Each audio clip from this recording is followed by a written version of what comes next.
প্রিয়া হুম? এর কথা বলবো?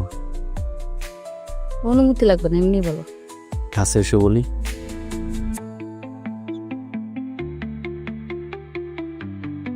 হুম, বলো।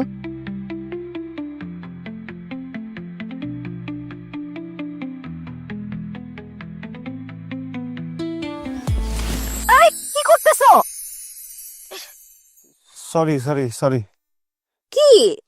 ওই সরি, সিনেমার ভিতর দেখছি নায়ক নায়িকার পা ধরে এরকম টান দেয়, কি সুন্দর পাটা উঠে আসে। তোমার বড় টান দিছি, তুমি তো পড়ে গেলা। পা ধরে টানাটানি করতেছিল কেন?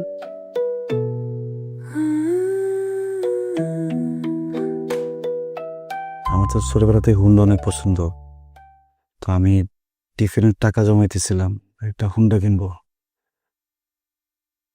কয়েকদিন আগে থেকে জমাইতেছি, তো খুব বেশি টাকা এখনো জমে নাই। হঠাৎ করে যে তোমার সাথে দেখা হবে, প্রথমবার দেখা, পরে মনে হলো যে হুন্ডা তো কেনাই যাবে, সমস্যা নেই। প্রথম দেখা তো আর বারবার হবে না। আমি ওই টাকাটা দিয়া পরে যে একটা রূপার পায়েল বানিয়ে নিয়ে আসছি। হুম? এটা একটা নতুন ধরনের রূপা, কি যেন বললো, এটা চকচক করে না।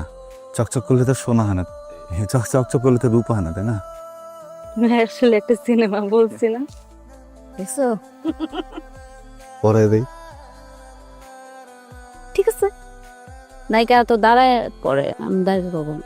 সমস্যা নেই, তুমি পায়ের উপরে পা রাখো।